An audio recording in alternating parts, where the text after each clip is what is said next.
రామారావు చెప్పండి, పొత్తులైతే మాత్రం ఖరారైపోయినాయి. సో సీట్లకు సంబంధించిన విషయం పైన కూడా దాదాపుగా 8 పార్లమెంటు 6 అసెంబ్లీ స్థానాలు అంటున్నారు.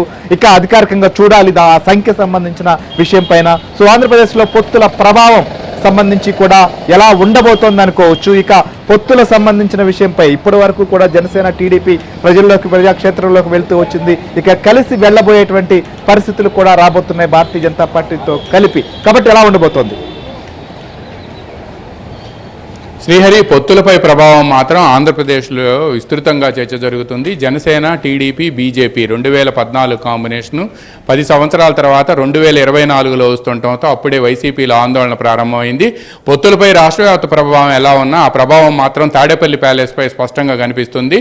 ఎందుకంటే అధికారులు బీజేపీతో అలయన్స్ కుదిరింది అని అంటే ఎన్డీఏలో తెలుగుదేశం చేరుతుంది అని తెలిసిన వెంటనే అధికారుల్లో ముందుగా ఆందోళన ప్రారంభమైంది. వీటన్నిటికీ మించి అధికారులు ఇప్పటి వరకు కూడా చాలా నియోజకవర్గాల్లో వన్ సైడ్లో ఉన్నారు అని చెప్తున్నారు. ఈ నేపథ్యంలోనే కొంతమంది అధికారుల తీరుపై కేంద్ర ఎన్నికల కమిషన్తో పాటు రాష్ట్ర సీఈఓ కూడా తెలుగుదేశం, జనసేన రెండూ కూడా ఫిర్యాదు చేశాయి.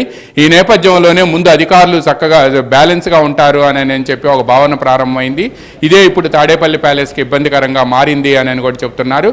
బట్ కొద్దిసేపటి క్రితం చంద్రబాబు నాయుడు పార్టీకి సంబంధించిన కొంతమంది కీలక నేతలతో మాట్లాడినట్టు మనకు సమాచారం అందింది. ప్రధానంగా 8 అంటే జనసేన అండ్ బీజేపీ కలిపి 8 లోక్సభ స్థానాలు, 30 అసెంబ్లీ స్థానాలు జనసేన బీజేపీ కలిపి. అంటే ఇప్పటికే ఆల్రెడీ 24 జనసేన కేటాయించారు. మరో 6 స్థానాల్లో బీజేపీ కంటెస్ట్ చేయబోతుంది.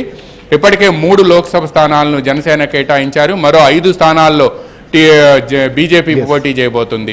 అంటే ఒకవేళ ఏదైనా ఒక స్థానాన్ని తగ్గించుకోవాలి అని చెప్పి జనసేనను అమిత్ షా కోరారు అని చెప్పి ప్రచారం జరుగుతుంది.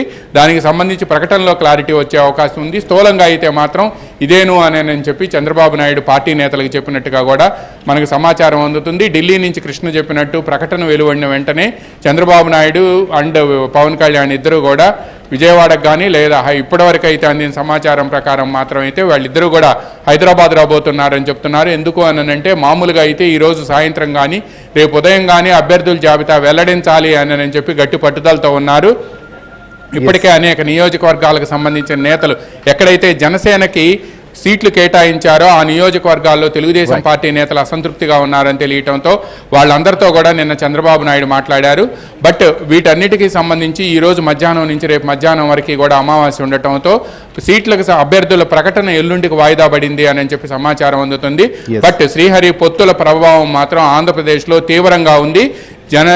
బీజేపీ ఎన్డీఏలో తెలుగుదేశం చేరింది అని చెప్పి తెలిసిన తర్వాత అదేవిధంగా పొత్తులపై కూడా స్థూలంగా అవగాహన వచ్చింది అని చెప్పి ఏబిఎన్లో నిన్నటి నుంచి ఏదైతే చెప్తున్నామో తెలుగుదేశం 145 సీట్స్లో అంటే 145 అసెంబ్లీ నియోజకవర్గాల్లోనూ 17 లోక్సభ స్థానాల్లో పోటీ చేయబోతుంది అని తెలిసిన తర్వాత తెలుగుదేశం పార్టీని అభిమానించే వాళ్ళు, కార్యకర్తలు, శ్రేణి నేతలతో పాటు నియోజకవర్గాల ఇన్ఛార్జీలు కానీ ఆ పార్టీకి సంబంధించిన ఇతర నేతల్లో కానీ ఇది మంచి ఒప్పందమేను అని చెప్పి వాళ్ళు వ్యాఖ్యానిస్తున్నారు. అదేవిధంగా జనసేన కూడా గతంలో 3 స్థానాల్లో అంటే అనకాపల్లి, కాకినాడ అండ్ మచిలీపట్నంలో పోటీ చేయాలని భావిస్తున్న తరుణంలో ఇప్పుడు ఒక స్థానం తగ్గించినప్పటికీ కూడా బట్ 24 స్థానాల్లో అసెంబ్లీ స్థానాల్లో పోటీ చేస్తుండటం ఇప్పుడు అసలు అది నిజమా కాదా అనేది కూడా ఇంకా అయితే మాత్రం తెలియదు.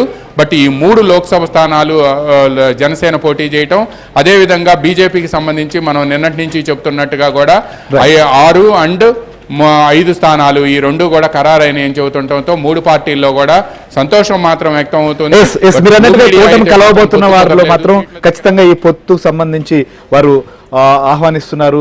చిన్న చిన్న అభిప్రాయాలు ఉన్నప్పటికీ కూడా దీన్ని ఆహ్వానించే పరిణామంగా ప్రజల్లోకి తీసుకెళ్లాలనుకుంటున్నారు. ఇంకోవైపు పొత్తు కుదరదు అని కొంతకాలం పాటు, పొత్తు కుదరకుండా చేసేందుకు కొంతకాలం పాటు, పొత్తు కుదరబోతుంది అన్నట్లుగా ఏం చేశారనేటువంటి ప్రశ్నలు సంధిస్తున్నటువంటి అధికార పార్టీ ఇప్పుడు ఇక ఫిక్స్ అయిపోయింది అన్న తర్వాత వారి రియాక్షన్ ఏంటి? ప్రధానంగా అధికార పార్టీలో మాత్రం ఆందోళన నిన్నటి నుంచే ప్రారంభమైంది. మనం నిన్న ఇదే సమయంలో లైవ్ చేస్తున్న సమయంలోనే విజయసాయి రెడ్డి ట్విట్టర్లో స్పందించారు. ప్రధానంగా 2014 నుంచి 19 వరకు ఈ 3 పార్టీలే అధికారంలో ఉన్నాయి. ఈ 3 పార్టీలు అప్పుడు రాష్ట్రం కోసం ఏం సాధించాయి అని చెప్పి, అదేవిధంగా 3 కాళ్ల కుర్చీ ఎప్పుడు నిలబడదు, అది ఎప్పుడైనా ఇరిగిపోద్ది. అందువలన స్టేబుల్ గవర్నమెంట్ ఏదైనా మీకు కావాలి ఆంధ్రప్రదేశ్లో అంటే వెంటనే వైఎస్ఆర్ కాంగ్రెస్ పార్టీకి ఓటేయండి అని చెప్పి ఆయన ట్విట్టర్లో కామెంట్స్ పోస్ట్ చేశారు. అయితే ఆ కామెంట్స్ కిందనే మనం పరిశీలిస్తే మాత్రం 2014 నుంచి 19 దాకా ఏం చేయలేదంటున్నారు కదా. పోలవరం, అమరావతి, అదేవిధంగా రాష్ట్రానికి వచ్చిన ఇన్స్టిట్యూషన్స్ వీటన్నిటికీ మీకు కనిపించలేదా? మీరు 2019 నుంచి 2024 వరకు మీరేం చేశారు అని చెప్పి ప్రశ్నించారు. దాంతోపాటు మరోవైపు విజయసాయిరెడ్డిపై చాలా తీవ్రమైన కామెంట్స్ చేస్తూ కూడా అక్కడ పెద్ద ఎత్తున కామెంట్లు పోస్ట్ చేశారు. అందువలన వైసీపీలో మాత్రం తీవ్రమైన ఆందోళన ప్రారంభమైంది. అదేవిధంగా అధికారుల్లో కూడా దీనికి సంబంధించి తెలుగుదేశం ఎన్డీఏలో చేరిందని తెలిసిన వెంటనే కూడా అధికారుల్లో ఎవరైతే వైఎస్ఆర్ కాంగ్రెస్ పార్టీని సమర్థించాలి అని ఇప్పటికే సమర్థిస్తున్న అధికారులు కూడా తీవ్ర ఆందోళనలో మునిగిపోయారు. ఇక బ్యాలెన్స్గా ఉండకపోతే మాత్రం ఉద్వాసం తప్పదు అనే ఒక భావన మాత్రం వాళ్ళలో ప్రారంభమైందని స్పష్టంగా చెప్పవచ్చు.